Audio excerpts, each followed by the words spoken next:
അമ്മ പണ്ടൊക്കെ നമ്മുടെ ഈ മുന്നിലെ റോഡിൽ കൂടെ ടിങ് ടിങ് ടിങ് മണി അടിച്ച് ഐസ്ക്രീം ഒക്കെ പോവായിരുന്നല്ലേ. ഇപ്പൊ എന്താ അമ്മ അങ്ങനെ ആരും ഐസ്ക്രീം കൊണ്ടുവരാത്ത? എന്തിനാ അതിനൊക്കെ തോട്ടിലെ വെള്ളം കൊണ്ടുണ്ടാക്കുന്ന ഐസ്ക്രീം തിന്നാൻ അത്രയ്ക്കും കൊതിയാണോ? ഓ അമ്മ അത് തോട്ടിലെ വെള്ളമൊന്നും അല്ല, ചുമ്മാ അങ്ങോട്ട് മണ്ടത്തരങ്ങൾ അങ്ങ് പറയുക. ചേച്ചി പഴയ കുപ്പി പാട്ട പ്ലാസ്റ്റിക് പുസ്തകങ്ങളും ന്യൂസ് പേപ്പറുകൾ എടുക്കാനുണ്ടോ ചേച്ചി?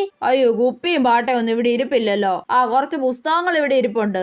ഏത് പുസ്തകം? എടി നിന്റെ 10ാം ക്ലാസ്സിലെ +2 ഒക്കെ പുസ്തകങ്ങൾ ഒരു ചാക്കിൽ ഇരിപ്പില്ലേ, അതൊക്കെ എടുത്ത് കൊടുത്തേക്ക്. ഞാനൊന്നും കൊടുക്കത്തില്ല, അതൊന്നും ഇനി ആവശ്യമില്ലല്ലോ, അതൊക്കെ അങ്ങ് എടുത്ത് കൊടുത്തേക്കടി. എടുത്തതാ മോളെ. തരാം. ആ ചാക്കിൽ കുറെ പുസ്തകങ്ങൾ ഇരിപ്പുണ്ട്, എല്ലാം ഒന്ന് എടുത്ത് നോക്കിയിട്ട് കൊണ്ടുപോക്കോ. അയ്യോ അതൊക്കെ എടുത്ത് പുറത്തിട്ട് നോക്കിയാൽ ഞാൻ പാട്ട് ഒളിപ്പിച്ചു വെച്ച പരീക്ഷ പേപ്പറൊക്കെ അമ്മ കാണും. അതൊന്നും നോക്കണ്ട, അങ്ങനെ തന്നെ അങ്ങ് കൊണ്ടുപോക്കോ. അതെന്താ അവര് നോക്കിയാല്? ചേച്ചി മോക്ക് 50-ൽ 4 മാർക്ക് കിട്ടിയ പരീക്ഷ പേപ്പർ. ഓ വെറുതെ അല്ലേ ഇവള് നോക്കണ്ടെന്ന് പറഞ്ഞേ. ഈ പരീക്ഷ പേപ്പർ ഒന്നും ഞാൻ കണ്ടില്ലല്ലോടി, ഇതൊക്കെ ഒളിപ്പിച്ചു വെച്ചേക്കുവായിരുന്നല്ലേ. ഇതില് വലിയ അതിശയമൊന്നുമില്ല, ഇവള് ഇപ്പോഴും ഈ മാർക്കൊക്കെ തന്നെയാ വാങ്ങുന്നേ. ആണോ? മനുഷ്യനെ നാണം കെടുത്തി.